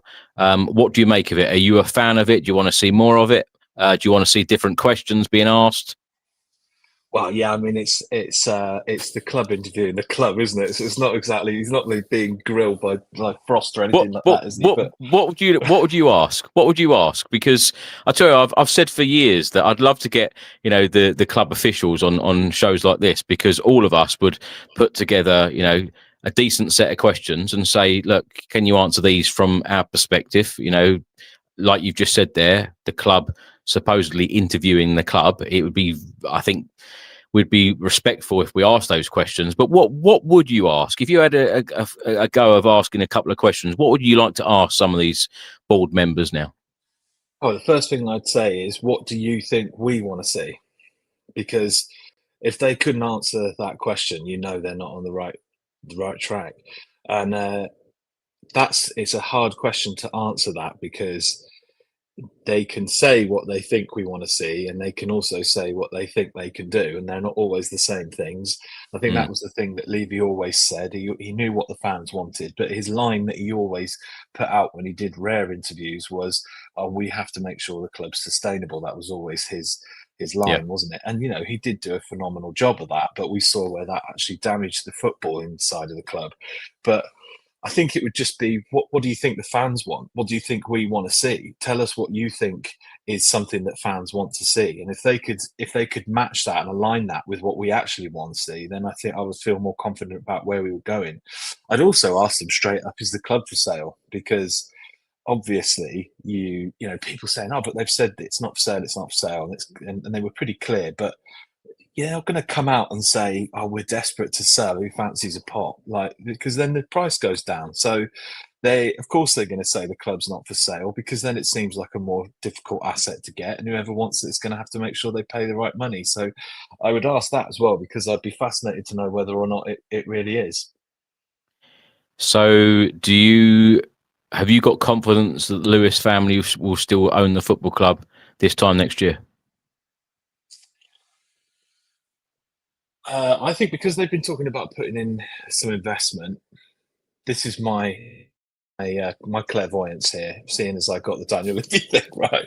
I'm gonna put my neck on the line here and say the £100 million investment, which we have not seen at that level in the 25 years that they've owned the club, that they've said they're going to put in January and into the transfer market, and it's going to be into improving the football inside of the club.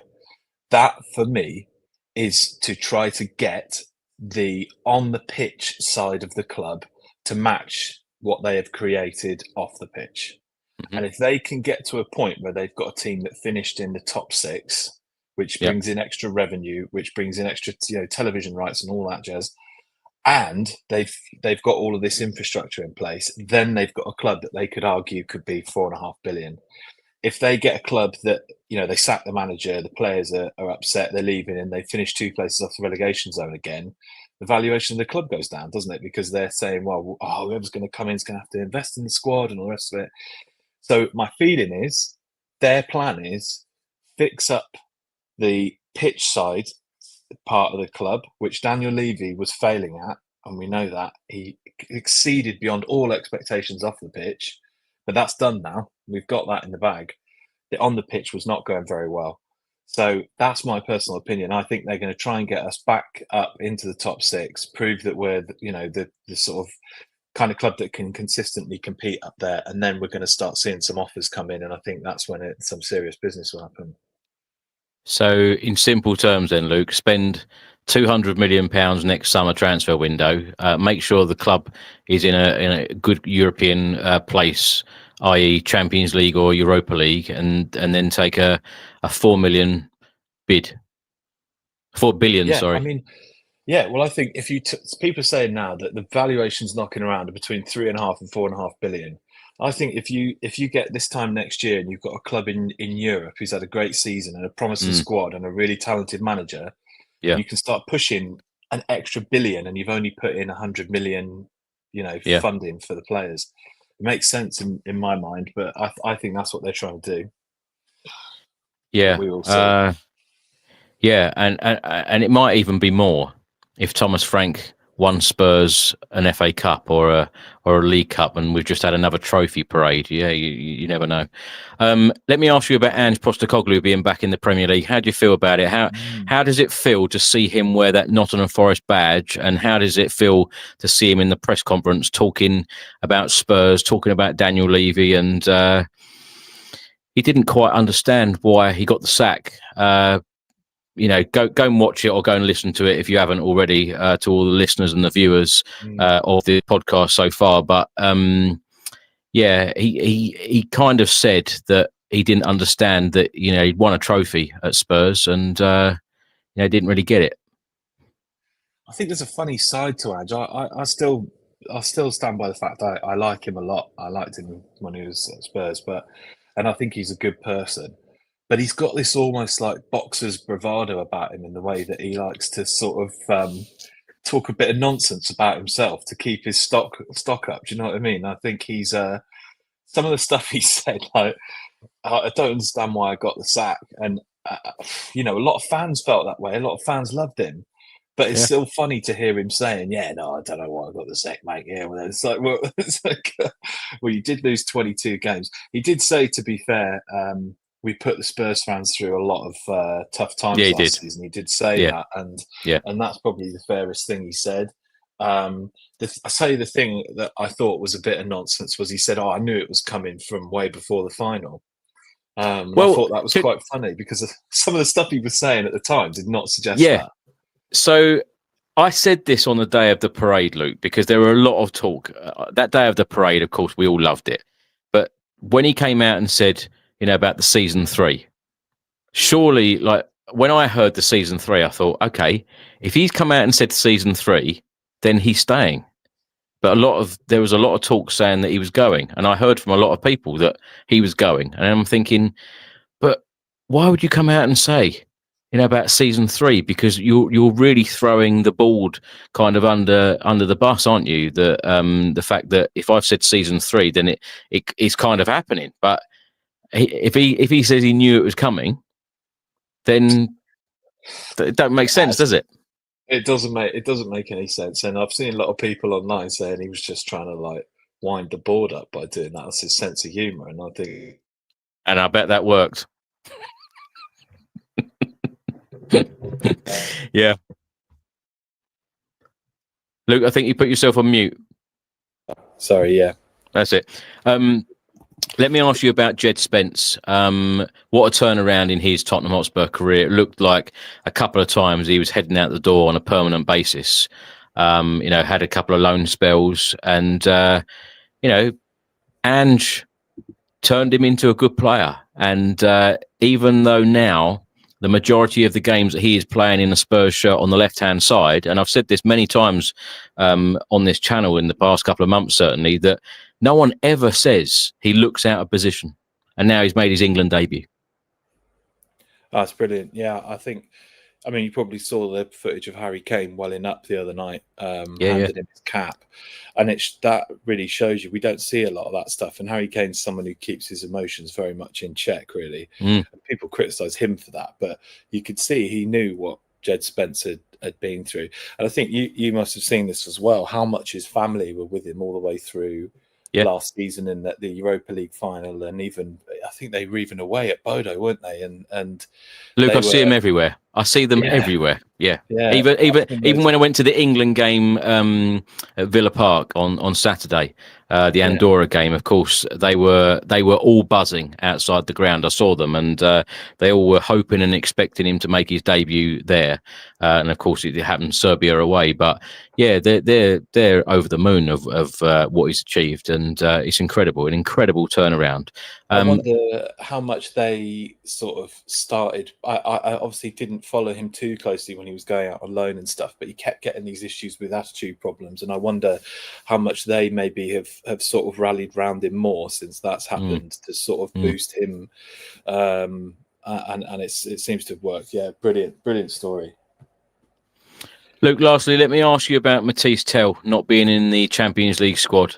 I know a couple of the guests tonight have turned around and said about, it could make him work harder. Of course, we saw in the Europa League squad, talking about Jed Spence, he wasn't in the original Europa League squad. And then, of course, it all turned around. After the group stages, the Europa League squad then changed. Matisse Tell, I spoke a little bit earlier about the heavy schedule that we've got coming up. 7 games now before the next international break in October. I suppose games like that Doncaster game, you would expect him to get a full 90 minutes in games like that, surely. Yeah, hopefully. I mean, do you see the goal that he scored the other night for French under-21s? I mean, he's got the talent, he's got the ingredients to be an incredible player. I think that Bayern and Tottenham must have had some kind of discussion about what, actually with Tell involved, what was going to be better for him and his sort of progression.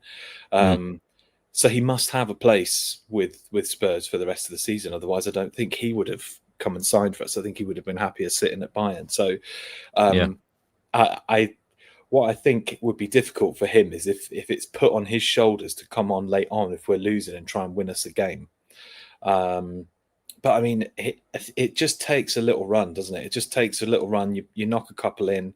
I mean, a good example would be Brennan Johnson at the start of last season, getting a load of stick. Everyone said he wasn't any good. And then he scored 6 in 6, didn't he? And he was looking fantastic. And he obviously ended up getting the Europa League winning goal. Now, he is a divisive player. Many people feel up and down about him, and Matisse Tell may kind of always be a bit divisive. He might split the fans a bit, but yeah, I'd like to see him given game time, and that is something that we've struggled with, is allowing our talents to flourish in the right kind of space. Yeah. And man, he's talented. He's really good, but he's got to balance his talent with his ego a little bit more. I think if you remember that pre-season chance he missed, where he was one-on-one with the keeper, one-on-one with Nick Pope, I think, and it was pretty poor. Obviously, the penalty in Paris Saint-Germain was sort of cockiness up here to make the keeper go the wrong way, and then blasted it wide. So he's got to balance his talent with his ego a little bit more, and he'll be some player one day. I'm sure of it. Yeah. Luke, lastly, let me ask you about the West Ham game. What do you? How do you think this game's going to go, and your score prediction? And feel free even to give us a predicted lineup, because as I mentioned all evening, it's going to be a very hectic schedule for Spurs, and players will get their opportunities. Thomas Frank is going to have to rotate this squad heavily, and as I've said as well, certainly in the 3 Premier League games so far, I always feel like it's going to be very hard to predict Frank's starting 11 in games.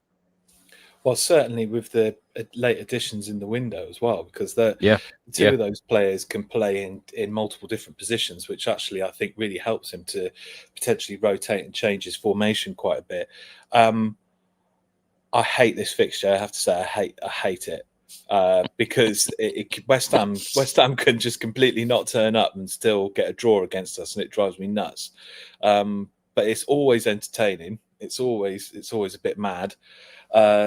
I just couldn't believe they blew Forest away before the international break. So it just depends on the West Ham that turn up, because the thing that Spurs need to do is they need to get get on top of them and score early, which Frank's got a history of that with Brentford, because if they do that, the discontent in that ground is going to start bubbling up and people will get upset.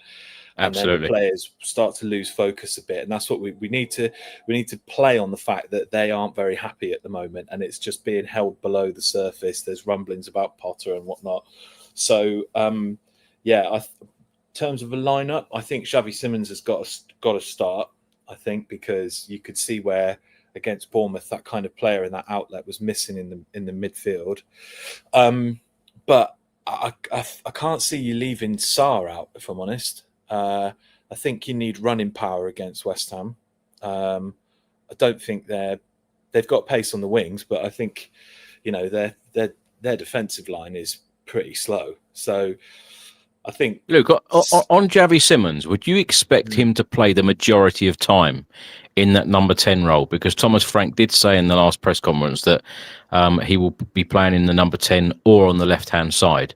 Now, of course, we know that we haven't gone out and bought a replacement for Heung-min Son on that left-hand side. But if you talk to Thomas Frank, he will tell you that Matisse Tell can play there. Brennan Johnson can play there. He'll name a whole list of players that can play in that role.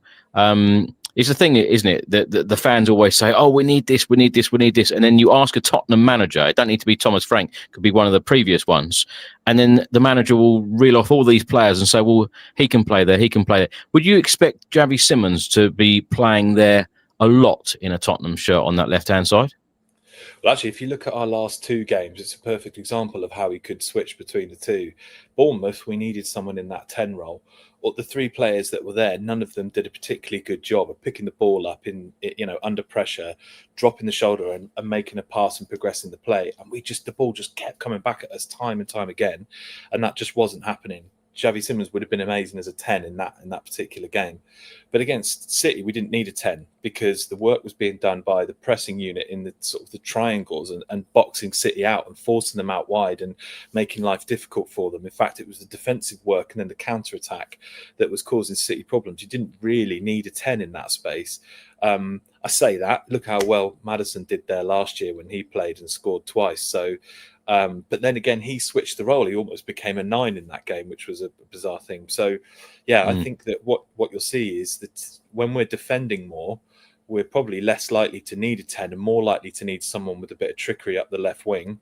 And when we're actually against a team that is going to sit deeper, we need a creative person who's going to, pick that lock. So the fact that he can move between the two, but of course, Muani can move out left as well.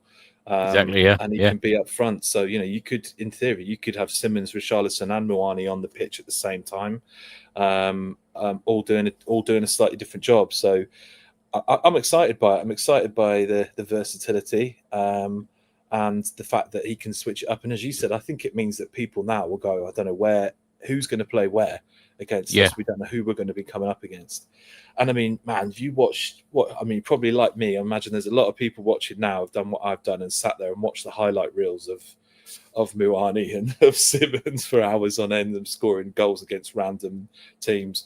But he's got that kind of Isak kind of long-legged stride where he just bursts forward and then slams it low and hard into the far corner. And he can do that off the left, and he can do that. Sorry, I realise I've switched from Simmons onto Muani now, but no, it's fine, Luke, because we've not really spoken about him on the show this evening. And what I was going to say is, it does seem like a very clever move because a deadline day signing, and I know some Spurs fans will hate the term of opportunities, but he is a player that we were interested in before. Of course, he went to Juventus on loan, but it does seem a very sensible signing, doesn't it? A player again, and I say it again, that managers, particularly Thomas Frank, loves a player that can be versatile. And we know that he can play on the left, the right, through the middle. And when you're playing Champions League football, you need a number of options and you need experienced players. And he certainly brings that. From what you've seen of him in all the highlight reels, I know that sometimes it's not the best thing to do because we can all have a highlight reel of us putting one in the top corner when we've tried to do it 100 times. But what do you take from the highlight reels that you've watched? What do you think he will bring to Tottenham? And where do you feel that he will be? You know, what will be his best position under Thomas Frank in this Tottenham team? Do you think? Well, Chris, I wasn't going to say this because I was going to save this for my start of the week, but I'm going to say it now. But Simmons and Muani both give us something that we haven't had since peak Son, maybe 2 years ago and further back, and that is players who massively outperform their XG. Mm-hmm. So we've had players who are very much level or maybe just above. Obviously, Richarlison's doing very well with that so far this season. But Sonny was, for a long period of time, he was sort of on 18 goals with an XG of 10, which is just crazy. He's like way outperforming his XG. But Xavi Simons' XG was around 12 or 13, I think, in the Bundesliga last season, and he scored 15, 16. And Muani last season, I'm getting my numbers wrong, so I've got them in front of me, but Muani's XG was half of what he ended up scoring. And what that suggests is that these guys are really good at taking or getting goals in moments that don't seem like it's going to be easy to score. You know, Simmons' ability to curl a shot from the edge of the box, and you saw the goal he scored against England in the Euros, is why his XG is so much lower than his actual goals, because the chances he's creating are just really difficult to score. And then you've got Muani, who does the same thing, but he loves a drilled shot across the box. And you watch his highlight reels and you'll see him do it over and over and over. He loves getting into that half space on the side of the box and he just drills it across the goalkeeper. Now, I've seen Harry Kane do that a lot, but the scorer from outside the box, when was the last time you can remember a Spurs player doing that almost week in, week out? I can't remember a Spurs player who could bang them in from outside the box so easily. I mean, I was trying to think. Van der Vaart was very good at it. Obviously, Gareth Bale was amazing. Luka Modric did it a few times. And, of course, Victor Wanyama had his go as well, didn't he? But other than that, I couldn't think of anyone that would do it week in, week out. But other teams have that. And that's what Simmons can do. He can just, if you give him half a yard, he's got a hell of a whip on him. And obviously, I'm comparing him to Son. Son has that ability. And we haven't seen that for maybe a season or two. Yeah. So it's really exciting to have that back in the team. Luke, lastly, another player that we have not mentioned at all this evening with any of the guests is Captain Christian Romero. How impressed have you been with him since he's been given the captain's armband? Because I know I've mentioned it on a show or two, but there was a bit of a scuffle at the Etihad with Richarlison, and Romero seemed to be like the peacemaker, which I just found completely hilarious of that situation. And of course, he returned from international duty early as well, so he should be very fresh for this West Ham game. But we're seeing a real leader in Romero. I know some people would say that we've seen that in previous seasons, but we're just seeing a completely different version of Romero now, aren't we? Yeah, I think I actually think in the first game of the season, he was settling in to being someone else, which I know sounds really weird, but I know what you mean, yeah. He wasn't just charging about. You could see he was looking around himself a bit more, and he was trying to take responsibility for things, and it actually meant he took his eye off the ball a little bit at times. He's learning how to do that, and I think he's going to be absolutely brilliant at that. Amazed to hear him speak English a bit more as well in the videos that they released, and if he can do that, he can get the dressing room going. But there's a narrative around him, which is the only thing I worry about. And that booking that he got at the Etihad, I mean, it still blows my mind that you can't rescind yellow cards, because if you watch it back, it doesn't even touch. I think it's Oscar Bob, maybe. It's because he flies into it, and because it's Romero, the referee goes, well, there you go. He's waiting for his yellow card, and there it is. So, bit unfair, but he does have a narrative around him. But season on season, he's actually been massively lowering his fouls per 90. He's gone from, when he first came to Spurs, I think his season before in Italy was 2.8 fouls per game. And now last season he was down to 0.9. So he's dropped it massively. And a lot of people still think he's exactly the same player he was, when he got sent off against Chelsea in Ange's first season. He was still that hothead, but he's getting better and better at controlling himself and timing his tackles and knowing when to do it. He's going to get sent off at some point this season. We know that's going to happen, and hopefully it doesn't completely derail the season. But I think that sort of it's like he's become a father all of a sudden. And he's like, right, I can't muck about anymore because I've got to look after my kids. Yeah. But yeah, brilliant player. I feel like we've seen a different Richarlison as well. Of course, he's become a dad as well. So people turn into different people when they become fathers. So yeah, that's the magic pill, is it? We can win the league if we've got a team full of dads. That's it.